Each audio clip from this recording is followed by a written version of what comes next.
Awesome. So now what I'm going to do is I'm going to move this bench over a little bit right here. And I'm going to get up on the board. Okay, so whether you are getting onto the board in water, like from land or from a dock of some sort, right? You just want to be mindful of how you get on your board. The more comfortable you are with your board, the easier it will be just to stand up and get up onto your board. One tip, when you put your board into the water, make sure that you move your board out into the water so there's space underneath the skag fin and the skag fin isn't dragging into the sand or the rocks below. I've had plenty of times when people go get on the board and they're stuck because they're digging their skag fin down into the water. Just remember, you never want to drag the skag, okay? And no matter how warm the water is or how cold the water is, you're still going to want to go out with your board to a little bit below knee height, unless you're getting in off a dock of some sort, okay? So what I suggest is, for a good beginner stance, is to just crawl up onto your hands and knees to start with. And from here, you can do a couple of different things. You can hold the paddle in one hand and then straighten one leg and then the other, and then stand up and then you're up, okay? The other thing that you can do is you can actually use the paddle to push down into the board, and then you can use that for stability as you stand up like that too as well. Okay, so I have my paddle sized a little shorter, so I'm going to size it up, right? Remember, about a foot up above my shoulder, my head there. All right, and now I'm ready to paddle. So when you're paddling, you want to have one hand up on the top of the paddle and the other one about halfway down.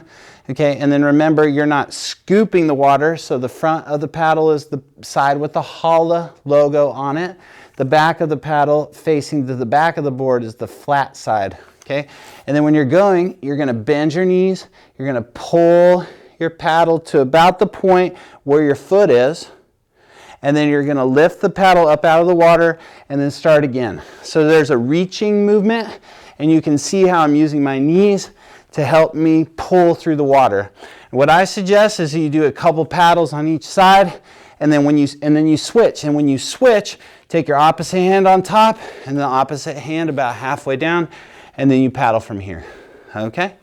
Really simple like that. And remember, if you paddle on your knees, which is totally awesome, or on your butt, just open up your paddle at the top and slide your paddle down below so it's a little lower, and then you won't be like reaching way up high like this to paddle, right?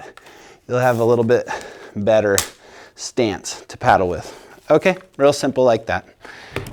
Good stuff. Okay, now I'm going to show you how to break down your paddle board, roll it up at the car, and go home. So the first thing I would do is I would make sure my bag is handy, so when I'm done disassembling something, I can just put it right into the bag. Okay, the first thing I usually disassemble is the paddle. So you just snap out the latch and then pull out the top part.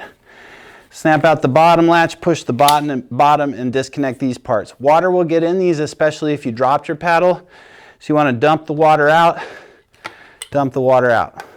Okay, and then you'll put the paddle back in your bag.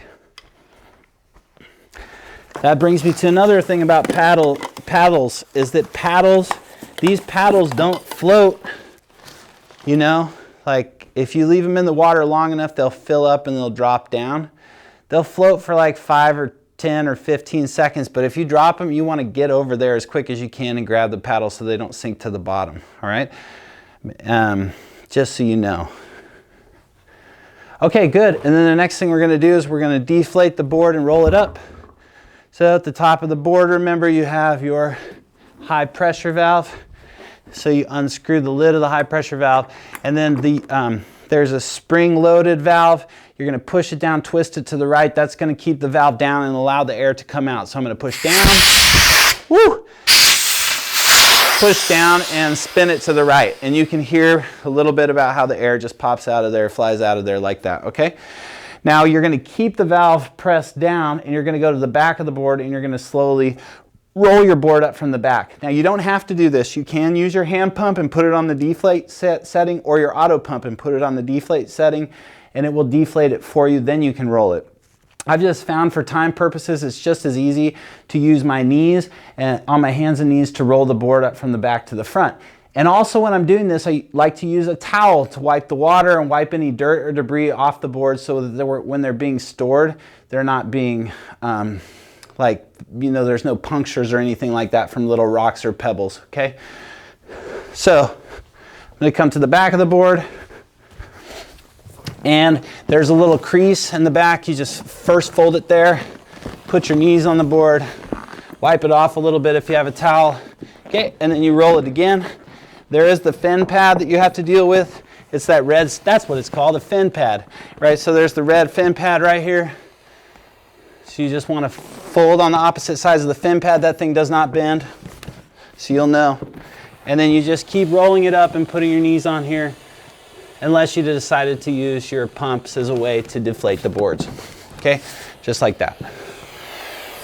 One of the great things about these boards is that, another one of the great things is that they're easy to store and they're easy to transport, right? Like, it's hard to get a fiberglass board up onto the top of a car and down off the car. You know, and if you don't have any extra space in your garage, it's also hard to keep these boards stored too.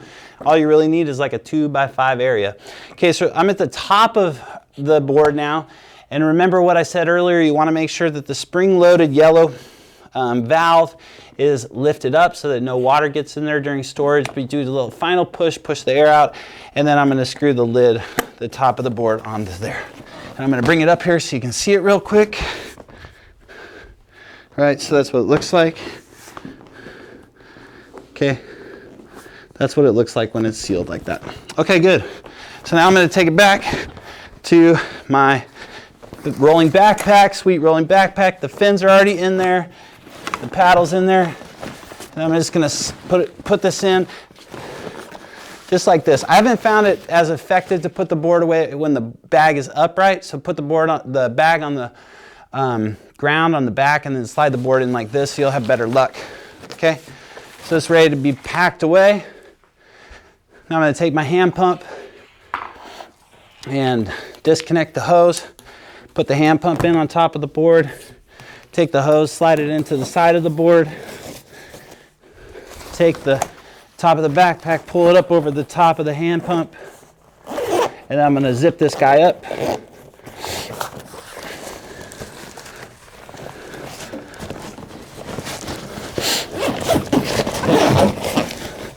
Okay, so it's just like it was when you first started.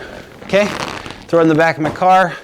Head home, have a couple beers, get a good night's sleep, and do it the next day. Hey everyone, thanks for taking the time to look at this. I know a lot of you have just purchased a board from us at SUP Paddle Yoga and Retail Shop. I'm very grateful for your business. I'm here to support you and help you in any way that I can and any way that we can as an organization. We'd love to see you on some of our stand-up paddleboard adventures this summer. If you want to try one of these boards out but you're hesitant to purchase one, that's a really great way to do it, is go on one of those paddleboard excursions. We have a whole fleet of boards that we take out with guides to amazing places here in the Northern California area. Be an amazing experience for you. Also, however, remember, if this summer is like last summer, these boards are going to sell out fast. It got to a point last year where we could hardly order any from the company to get them out to people. So good for the company, hard for retailers, and hard for people who want to get their hands on stand-up paddle boards. We're doing pre-sale right now, but you just want to let you know that paddle boards do go quickly, so you want to get your hands on them as quickly as possible, okay?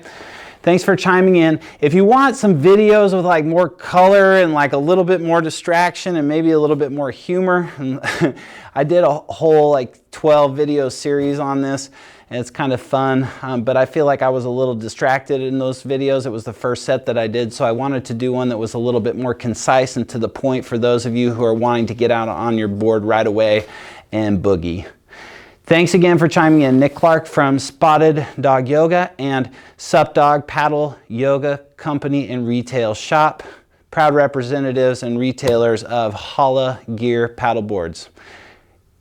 See you soon on the water. Paddle, paddle, paddle, paddle, surf, surf, surf. Peace.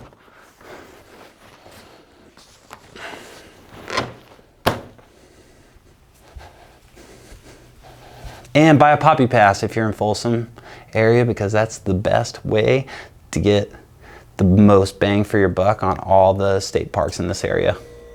Fun tip. Peace.